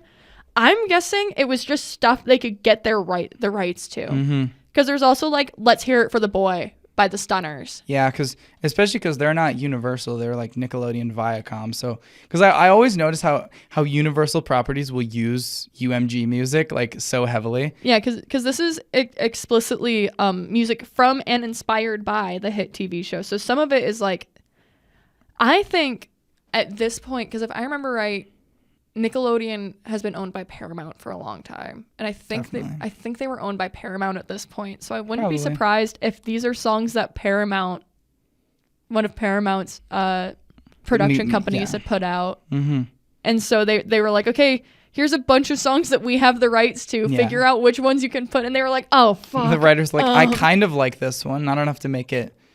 I don't track want to. 5. Oh my god, I can't. I forgot that the first time I heard "I Don't Want to Be in Love" by Good Charlotte was on that album. I love that song. Yeah, so that's your Nardwuar. That's my Nardwuar pull. What's sad is us saying them right now means they can't really be Nardwuar pulls. Fuck. You know. Well, we're early enough in their career that it's still going to be a deep cut. It's true. If we independently get the other sad part is that it's like specific. He only like really does like stuff with music people. Yeah. For the most part. See, that's why I need to start uploading covers. Yep, for sure. That way we can start hanging out with Nardwuar. Yeah. And that way I can see Anthony Fontano in person and go like on top of his bald head like I've wanted to for so many years. Right. I have personal beef with Anthony Fantano. Because he never rates albums. Because he that never I like agrees with me. Yeah, exactly. Dude, I've been listening, because I've specifically been listening to The Great Impersonator, which is Halsey's most recent album that came out. And everyone, like, it's been hated on so much by critics. I saw something about the It's- popularity of it, and someone said her final impersonation was Katy Perry. Well, see, the thing is that the album isn't, like, when you listen to it, it's not made for radio play at all. It's an album full of songs about her talking about dying, because she wrote all of the songs while she was dying of illness, and they are all about dying of illness. Yeah, and I saw a being review that said, like, I feel like I need her permission to listen to this. Yeah, so it's really funny. Well, it's not like funny, but it's really sad that people are like, well, this feels like a really confusing, rushed mess. Like, da da da da. And it's like, yeah, that's because Halsey was trying to finish it before she died. Like, like actually and genuinely. Like, not in a like Hamilton, like, oh, he has to write her. Like, no, like legitimately, she was dying and was told that she only had a certain amount of time left to live and wanted to get an album out before that about her experience. Yeah. So that she would have something to leave behind for her, you know, loved ones and children. So the fact that everyone's now reviewing it and are like, it's a little, and they're like, it feels rushed and I don't like it and it's not relatable. I'm like, yeah, no, there's not exactly an espresso in there. Like, sorry. There's no taste with Jenna Ortega. Yeah, like, because it's not what that's not what the album is for. You know, it wasn't made for critics. It wasn't made to do well. It was just made. Yeah. And I think that trying to judge it based on its popularity and its like palatability is an inherent misunderstanding of the art itself. There you go. If that makes sense. Thesis statement. I thought we took a pop culture in the media course. Sorry. Sorry. I took a few film courses. Yeah, we just know a thing or two on this damn podcast. I actually almost minored in film. That's the most embarrassing thing. That's one of the most embarrassing things about me is how close I came to being like a theater major film minor. Yeah. It's just one of those things where I'm like, damn, I really, that would have, I mean, I have to tell people I have a liberal studies degree, which is a general studies degree, which a lot of people still kind of side-eye, but not as hard as they would have side-eyed having a theater major film minor. And they're like, oh, what do you do? And you're like, I work at Cracker Barrel. I remember when I graduated high school, I had a manager at the time. His name was Nick, and he was my fucking homie.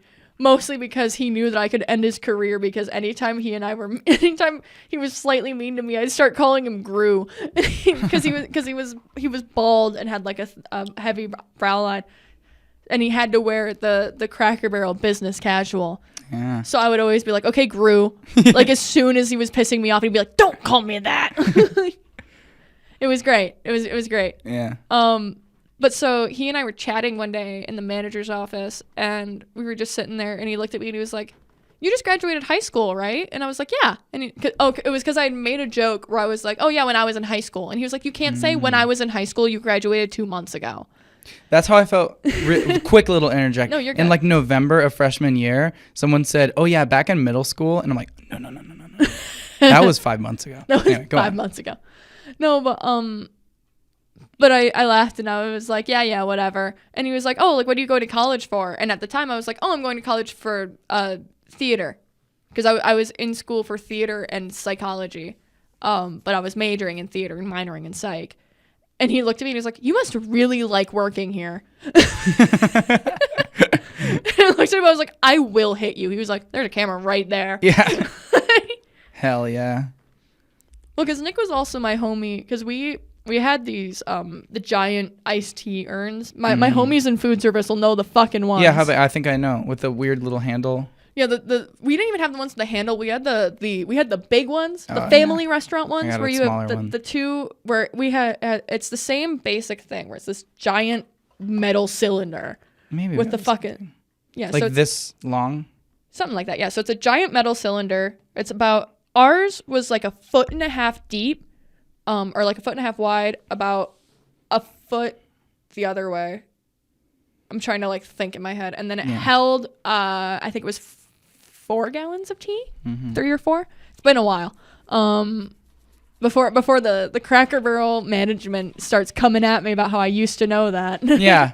How did you find our secret recipes? No, yeah, but there was, but the way that our giant fucking tea urns worked was you would put a giant packet of tea in the top, and it would brew through like coffee, and then a bunch of water would just spit out into it, because that's how you make iced tea. You water down black tea. That's how you make good iced tea. I hate to break it to you. You just water down black tea. And so I was doing that, and I had to clean it out. Like my side work at the end of the night was cleaning out the tea urns, which for us was like actually taking them out, soaking them, scrubbing them out so they didn't stain, leaving them overnight to dry, like, because we were constantly brewing tea all fucking day. I worked at Cracker Barrel. Sweet tea was the bane. I love sweet tea so much. I had to make so much of it while I was there. I could make sweet tea in my sleep. Because we made a giant one of those of regular tea and a giant one of those of sweet tea. So we had like 6 gallons of tea plus whatever mixed teas we had at the time.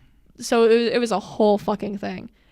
But so I was trying to clean it out, and I was waiting for it to finish brewing some iced tea for the closer, because I was turning it into a half and half of iced tea and sweet tea, so that she actually had enough to close, because there was like none left. Yeah. And I'm sitting there, and I go and I grab it, and I go to pull it out, because it's, pull out the tea, and a bunch of hot water sloshes over and down my arm, because apparently it was clogged.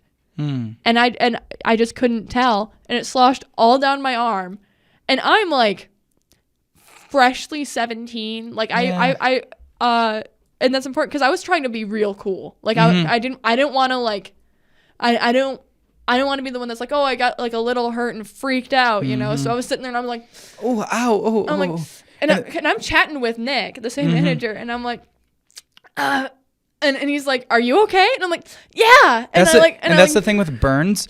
They always feel like, "Oh, that one wasn't that bad." No, I've had burns in the past. This one's actually fine. No, yeah. And I'm sitting there, and I'm standing there, and I'm still, and he's like looking, like it's very much, and he looks at me, and I look at him, and he like we're both like making eye contact, because I'm also, I was training. That was part of why I was trying to hold it together. Was because I was trained. It was like one of my first shifts as a skill trainer.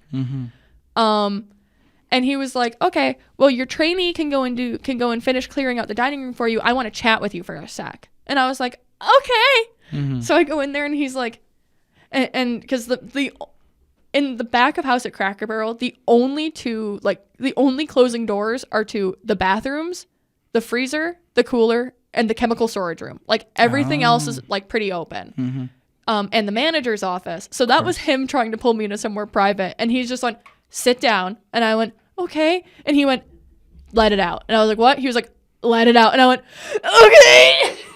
Because I had burned like my whole arm. And he was like, do you need burn spray? And I was like, yeah. I covered my arm in burn spray. I covered my arm in burn gel. I didn't blister it all. It wasn't like, it was all like really surface level. Yeah. Nothing that even really stayed for more than like, once I got home, like the next morning it was gone, you know? Yeah. But it still hurt like a bitch. Oh yeah. And I was, but yeah, he pulled me into his office so I could cry about my arm hurting a little bit in the privacy. Yeah. Burns suck. At Firehouse Subs, they steam the meat, you know? Oh, yeah. So every time you're taking steak and cheese out of the steamer, it's like if you bump something or if it just decides to be really hot that moment, you know, you're just like, oh. So a lot of burns. I think I got worse burns as a server than I did as a grill cook. That makes I'm being sense, so yeah. for real because like as a grill cook, like I know where the hot things are, right? Like there's the hot food. There's the cool, like I have the hot sides on one side. I have the hot grill on the other side. There's the hot oil in there, whatever. I get burned as a server because I don't know that bitch is hot. And that's why the servers every 1 in 20 times they're like, and be careful that plate is still hot. Because it's like they just touched it. I remember I started running into issues by the time I was quitting serving because I'd been serving for 6 straight years at that point by the time I quit. So nothing burned my hands anymore. So I would just be setting down like steaming hot plates for people and they'd touch me like, I'd be like, oh, my bad. My bad. I'm desensitized. My bad. These nerve endings died years ago. Do you think they're still like that or have you regained? I've regained some of them, but I definitely have a higher tolerance than a lot of people do. I don't have nearly as high tolerance as Ace does though. Because Ace actually like, between working in the fryers at his family's bar for so long and the first time that he ever had to mow the lawn, it was a lawn that was really overgrown, so he knew how to start the lawnmower, but when it died because the overgrown lawn just killed it, he didn't realize that like you need to leave it to cool down for a little bit, so he just reached down to start it again and just burned the shit out of it. His fingerprints were actually gone for a little bit. And he has a lot of scar, not a lot of scar tissue, but he has like a bit of scar tissue on some of his fingerprints from it. Wow. But it's so great when I need him to pull out a pizza. It's so great when I want him to pull out a pizza. So you know what? It's like a superpower. It's like a superpower, yeah. Or maybe that's just because he's Italian. I don't know. One or the other. Both. Both. Probably both. It's nice finally being on Letterboxd. Oh yeah, we are finally on Letterboxd. We are. And I got the username Nolynn. I can't believe you got just like your name. Which usually doesn't happen on most platforms. And because Letterboxd has been around for 3.5 years maybe, I was really expecting I wouldn't get it. Well, you kind of benefit from the same thing that I do with my full name. Because I technically, on a lot of sites, I've thought about using my full name. Because like I go by Jess and Jessi, but I don't know if even you know, my full name is Jessalynne. I know that. Okay. When Dr. Jensen wrote it on the board wrong, and you looked at me. I think you mouthed it. You didn't even text it. You just said, that's not how you spell it. But you like mouthed it out. Yeah, because it was right in front of her. So how did you spell it wrong? Yeah, you think I don't look at the Canvas people page? No, yeah. So my name, the way that my name is spelled, which is Jesssalynne, I have found that is frequently available. Interesting. I think it's because I have the E at the end. Yeah. So I'm beating out all of the Southern girls that are named Jessalynne, like with a hyphen in there. Mm-hmm. Which a lot of people think my name is. They think that I'm like, no, it's Jessalynne, like Jocelyn. Yeah. Not like Jessalynne. But yeah, that's tough though, because you don't really want to rock that on all platforms, because it's like. Yeah, I don't even like. I use that name professionally for acting. Yeah. That's about it. Mm-hmm. Because it sticks out to casting directors. Sure. So. Big and long. Yeah, so I put my name down, Jessalynne, and then when they ask me And then when I walk in there and they go, Jessa, and I go, Jess. And they're like, oh, okay. Wow. Every And you single time. control the room. Exactly. Got to keep them on their toes. Yeah. So I've had to go through and mark every single movie I've ever seen, and I'm up to like 470. I made it up to about 100, and now I'm going to be, not to be a boomer on main, I can't figure out how to get back into the tab. I know exactly how, and I know how to change what category you're scrolling through. So if you want to mark all of your 90s movies by highest popularity or by highest rating, I can do all that shit. I'm the goat now. Because when I first downloaded Letterboxd, I just kind of treated it like Tinder for like an hour, where I like it just That's kept. a great way to put it. Well, because it just shows you movies and it No, goes it's like Barbie, like 3-star. Yeah, I'm kidding. I meant 5-star, but then I was trying to be quirky, and I was like, random number 3. No, sorry. I probably let's see. Let me make it up to you. See what I really put. No, but so I was just going through because when you first download Letterboxd, it just has like watched, like, add to list. Yep. So I was just going through. I think there's rate, but if you touch it, it makes it weird. Yeah, so I was just going through and just marking all the movies that I was watched and movies that I really like seized formative me. I liked like. So I was going through and doing that, and I did like 100 movies that way. I gave Barbie a 3.5. How could you? Is it for your shitty Twitter internet points? I guess it was. You fucker. I guess it was. How could you? Why did you rate it? Why'd you rate it 3.5? What'd you say in your review? I didn't give it a description review. How could you? Why'd you rate it 3.5? 3.5. It just kind of like the like plot and story as a whole is like kind of weak to me. It doesn't make a lot of sense. I like what it does from like the feminist criticism and all. I just feel like as a story, it's kind of lacking. I liked it because it felt like something that I would have done with my Barbie. It's definitely it's different and it's emblematic of that. But I also was sobbing in the movie theaters that Fabe Cloud went up, so maybe I'm a little biased. But yeah, I don't know. It didn't speak to me a whole ton, and I think I came in expecting more. I was really expecting like Lego movie level commentary and revelations. I want to say something, but I don't want you to take it the wrong way. I don't think you like it as much because you weren't raised a woman. Absolutely. So it's like I 100% agree. Okay. I didn't want to say that and have you be like, no. And I'm like, no, I mean that me wokely. You weren't always a woman. Yeah, exactly. Exactly. No, and that's fine.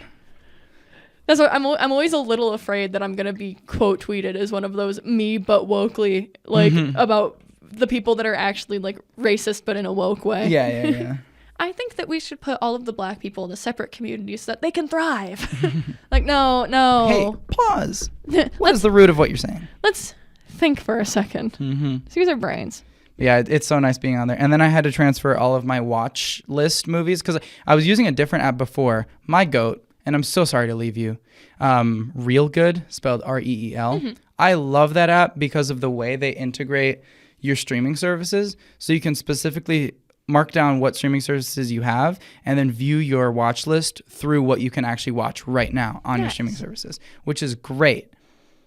But unfortunately, over the years, culturally, we all got on Letterboxd. And because like before there wasn't like a thing like Letterboxd, and that's how they they thrived. This is like the like YouTube film fan version of leaving MySpace for Facebook. I guess, yeah, because you try your hardest to stand with reelgood in this instance. And I have, my entire backlog, every movie I've ever seen and all my watched movies for, probably 6 years, honestly, with that service. But then you just get on Letterboxd and it's like, this is where people are. This is where like a majority of people are. Because you can like, I think my fear with it for a long time is that it was just a little too niche, but like, I mean, it's fucking Letterboxd. So I had to get on there and move all my watched and watch list movies there. And I was shocked by what is on my to watch list from like just the years, like 2021 and shit. So much garbage that like I don't want to watch anymore. So I didn't move all of them, but it's just sad to leave a service that you really do like. Oh yeah. No, I get it. I have this problem where I keep trying to use apps like I'm trying to use Letterboxd, like that. I've tried using like Goodreads and stuff like that. I just never remember to keep up with it. Yeah. That's why I kind of like that Letterboxd. I don't necessarily have to write like like with Goodreads, you kind of have to write a review with every book that you're logging. Yeah, they're like, rate it and now review it. Yeah, and like Goodreads doesn't have the same laissez-faire feeling that letterboxd does, where like letterboxd kind of lets you either skip the rating entirely and just let you say that you watched and liked it, or like it doesn't. And they kind of encourage witty one-liner reviews. Yeah, witty Whereas one-liner Reelgood- reviews have become like a big thing over there now. Does Goodreads have like a little bit of that, or is it mostly like... Not in my experience, but it might also just be that like I'm not in the right like realm of Goodreads, but it feels like every time, it felt like, at least for a while, I don't know if it's changed, but every time I've tried to use Goodreads, I've kind of gone in and felt really out of my depth. But it might also be because I always happen to try to pick up Goodreads again when I'm reading classics again. Right. Instead of when I'm reading my trashy like romance stuff. Maybe I need to start logging more of that. And my fear with Letterboxd too was like, I feel like there's a certain type of person that uses Goodreads, and that like where the ratings come from and where the reviews come from with like what they like. And I guess Goodreads is probably a lot bigger, but like my fear with Letterboxd is that there's a specific type of like film guy that is the entire audience of Letterboxd, and that the ratings and the reviews on Letterboxd are only represented of that group. But I've learned that like no, a majority of people use it, and the like star ratings are pretty fair towards, you know, like what the general consensus is. Yeah. And I feel like movie trailers will probably incorporate Letterboxd the same way they do Rotten Tomatoes someday. Yeah, probably. I wouldn't be surprised if in the next couple of years we start seeing Letterboxd pop up with Rotten Tomatoes, honestly. Partly because I feel like Rotten Tomatoes is starting to lose some of its relevance. It has been. It's starting to get like exponential, but they've been falling off. Yeah, like it's so well, because I feel like it's gotten to the point that you can't really trust the ratings on Rotten Tomatoes anymore, because every time there's a low critic score, there's going to be a high audience score. Every time there's a high audience score, there's going to be a low critic score. Like and it comes vice versa a billion times over. Yeah, the audience score always feels like a result of the critic score and less like a result of the movie itself. Yeah, because it's like the critics rated this bad. I thought it was okay. I want to counter it by rating it high. That type of thing. I want to like stand up for this movie, and even though it might deserve like a 60, the critics gave it like a 20. So instead of like, so I'm gonna rate it 80 so that to balance it out. Yeah. See, you get that's where I feel like Rotten Tomatoes has kind of lost a bit of the sauce. I feel like that Letterboxd, it doesn't have that same feeling. No. I don't know. Not at all. I guess we'll find out. Maybe we should link our Letterboxd. Absolutely. Accounts. I should put some damn link trees in the description. They're not there. You need to put them in there. I do. You should also probably put our link trees in the like our individual link trees into the podcast link tree TM. That too. There's a lot of behind the scenes shit we got to do. It's not so simple as just showing up and talking for 2 damn hours. Unfortunately, we keep trying to make it that simple, and that's why none of it gets done. Oh, yeah, that's why I'm up at 12 a.m. still editing. That's why I'm uploading the video at 10 a.m. in the cafeteria. It gets bad out here. It'd be like that. And this is approximately 2 episodes after you were just like, yeah, so the new schedule's helping me out a lot. I'm really not pushing it back as much. Yeah, it depends if I had a busy weekend or not. Yeah, the school year be hitting different. It'd be like that. What? It happens. It happens. All is forgiven in the creative studio. In the creative studio. That's what it's called. I hate that this room is called the creative studio. It does kind of suck. They should call it the Nolynn and Jessalynne.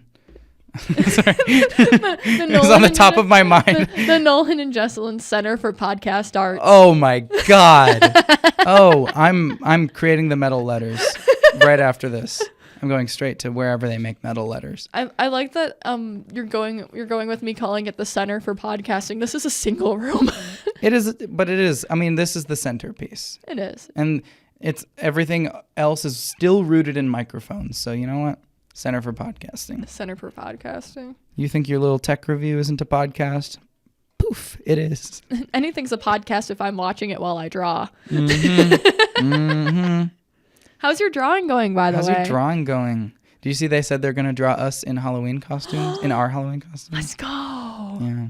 That's awesome. That's genuinely so exciting for me. Me, the artist. Me, the artist, watching you do art and talking about art. Yes.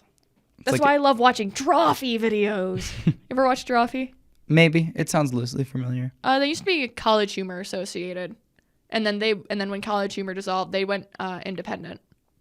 But they're just a bunch of artists that just their whole YouTube channel is them sitting and giving each other prompts and drawing. Mm-hmm. And it's a lot more fun than it sounds because they're the ones that started they started a game that me and my boyfriend play to this day of drawing Dark Souls characters or any FromSoft characters from their description, but not like a physical description. It's like, oh, what is their character and what are their attacks? Draw that based on what you see. Yeah, and that's a lot of fun because that's just like character design. Mm-hmm. Or they'll do like, okay, we're gonna draw the same thing, but each of us are gonna change this thing about it. Or like, user submitted this prompt, or we're gonna roll dice for to build a character. Like, it's all really cool stuff. Yeah, that's where I felt so horrible. I listened to the Wonka audiobook and it was like my full moment where I realized like how much watching the movie first sucks. You know, not that Wonka is still a novelization of the movie, but there's like an importance to like building your own view of the characters and the world. And like, even though there is like a film version, and I don't have this experience as much. Does the film version usually bulldoze over whatever there was before? Like, if you read the book first and then the movie comes out, it depends. Does your book idea get like kind of? It depends. Tampered with? At least for me, because like when I think of that, I always think like the Hunger Games is always what I think of because I read the Hunger Games before the movies were even announced. Right. So when I was first reading it, I was going purely off of like my mind's eye, and I had very clear ideas of what I thought everyone looked like. And then when the movie came out, some of them changed and some of them didn't. Like in my mind's eye, Katniss still looked like the Katniss that I had pictured and not Jennifer Lawrence. But Haymitch became Woody Harrelson. Totally. Effie was Elizabeth Banks. But like PETA didn't look anything like Josh Hutcherson in my brain. So like those two looked completely different when I was reading books. But like Gale looked like whichever brother it was. Which one was he? More context. Liam Hemsworth? Probably. That's all I got. It's either Chris or Liam. Gale's the brown-haired one. I don't know. And I think he's Liam Hemsworth. I think he's Chris Hemsworth's brother. I used to know, but I don't remember anymore. There's been too many Hunger Games movies. There's been 4, and Liam Hemsworth was in 3 of them. But did you watch Songbirds and Snakes yet? Was that a thing? Yeah. That was a thing that you hadn't for a long time, right? Yeah, because I was reading the book. I was reading the book first, and that was another one. That one was more interesting because I read the book having interacted with the movie. You know, because I'd seen a lot of stuff about it, read the book, and then watched the movie. And it's kind of crazy to me how little the movie changed the book for me, because I thought it would change it a lot more. But in my brain, the way that I pictured Lucy Gray was still in my head versus Rachel Zegler. But I don't remember his name. The guy that played I don't know his name either. He looked similar enough that they just made the connection. Yeah, because the funny thing is that it's not even like it's not even entirely a like a visual thing. Like it's just how much how close the movie actor is to what I pictured. Sure. I don't care if your characterization is exactly the same. I'm not gonna. If you don't look, you don't look like what my brain pictured. But it also helps that the way that my brain processes, like while I'm reading a book, I tend to fill in the faces of people because like my brain, I picture things semi-realistically. So and semi-completely because everyone's different with that, like with how much they visualize and how realistic it is. And for me, when I'm picturing characters in a book, it's usually based off of characters and people that I've seen, not necessarily from the same IP or even from the same medium. Right. Like there's times where in my brain I'm picturing like a cast of characters, and some of them look like cartoon characters, some of them look like actors because I think they look like this actor, some of them look like this character from this anime that I watched that one time because they remind like it's. And it's just a Super Smash Brothers fusion. Yeah, it looks like a fucking Drawn Together when I'm reading it. Do you know awesome. what? Do you know what Drawn Together is? No. Oh my god, that's like, so Drawn Together was like a cartoon, an adult humor cartoon that came out in like the early 2000s on Adult Swim, and it was a bunch of parodies of popular cartoon characters living together in one house, and it was just crude and like it was like offensive for the sake of being offensive, whatever. Yeah. But it was like it was surprisingly formative for my humor just because like my older brother watched it a bit. The side effects of having an older teenage brother are not unavoidable. But there was like a fake Disney princess, a SpongeBob knockoff, a couple of like gaming ones. There was a merch creature, a Japanese merch creature. Gotta have it. Like it was a whole thing. And there was like a Betty Boop knockoff. Because they were all explicitly like meant to be. Yeah. There was one that looked like Josie and the Pussycats character. And all of them were like the worst stereotype version of it. Like I remember explicitly that the SpongeBob wannabe was extremely racist. The Josie and the Pussycats knockoff girl, she was like super crass and was always like, she was wearing like a skimpy outfit, and she like you could see her nipples through her shirt all the fucking time because it was one of those shows. Like it's there was a lot of jokes about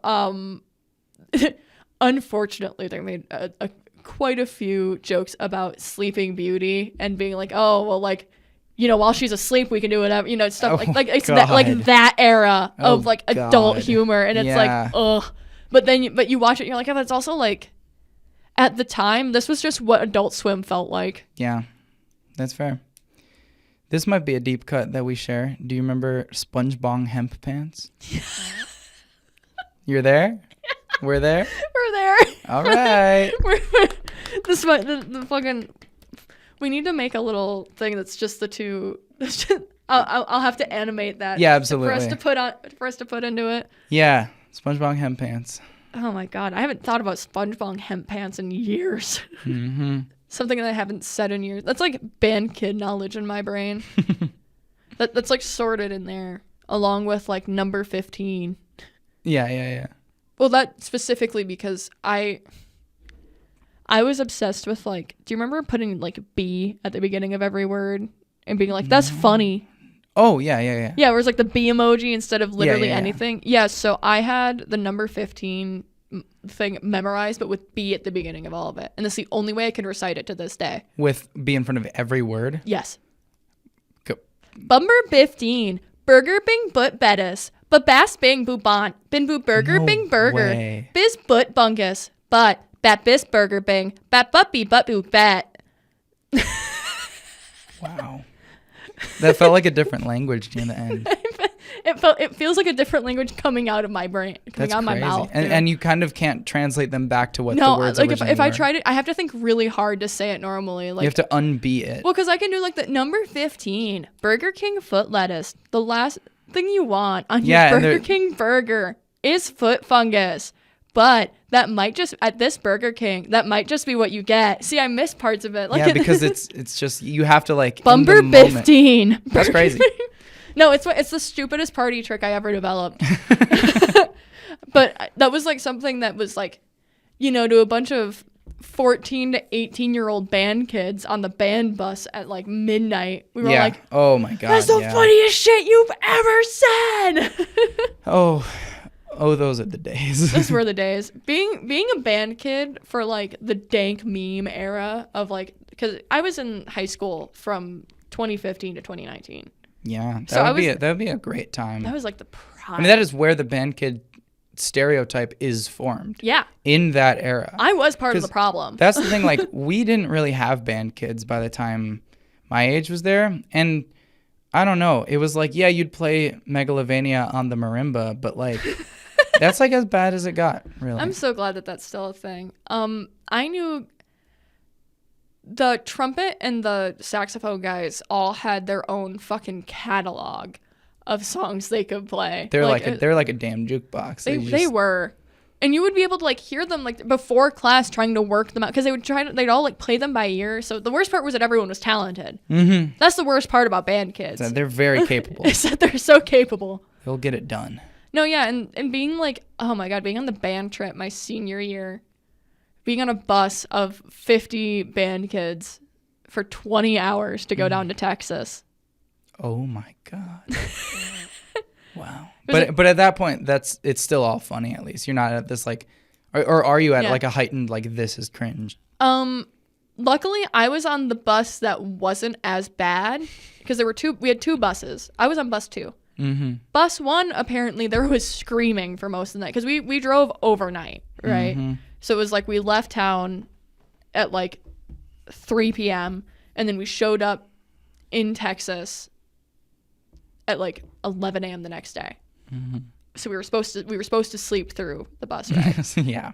Our bus managed to get some sleep, but bus 1 did not because because bus 1 got a lot of the freshmen. Oh. Bus 2 was a lot more of like a mixed bag. Mm-hmm. But like because all the freshmen don't really know anyone besides because our high school we were divided into freshman band, symphonic band, and wind ensemble. Same, but just freshman band and wind ensemble. Yeah, so ours it was you would be in freshman band and then you would have to do that your freshman year and then you would audition, which was just playing at the end of the year. You and me. And then you would either be in wind ensemble or if you didn't make it into wind ensemble, you'd be in symphonic. And then at the end of the year, everyone would re-audition, which was just the final. Yeah, so for us, it was, I'll let you continue. But for us, it was basically like, it was concert band, which was kind of freshmen and some sophomores who didn't quite make it. And then, technical audition process into wind ensemble. But it didn't take much to make it to wind. It's like, if you understand music, you made it to wind. If you're still getting there, honestly, it was for us. Getting into wind ensemble was more of a numbers. It was more of a numbers game for a lot of kids because we had a huge band program. Yeah, and theater program. Yeah, we run it. We had huge arts programs at my high school, and so like, it was more of just wind ensemble can only have so many clarinets in it. Wind ensemble can only have so many of this. And it was also a way of kind of like sorting out. There was a lot of people in symphonic that were just there for the easy A of just showing up and playing, which wasn't really an easy A because you had to do a lot, but it was easier than, a lot of other stuff for in terms of getting a good grade.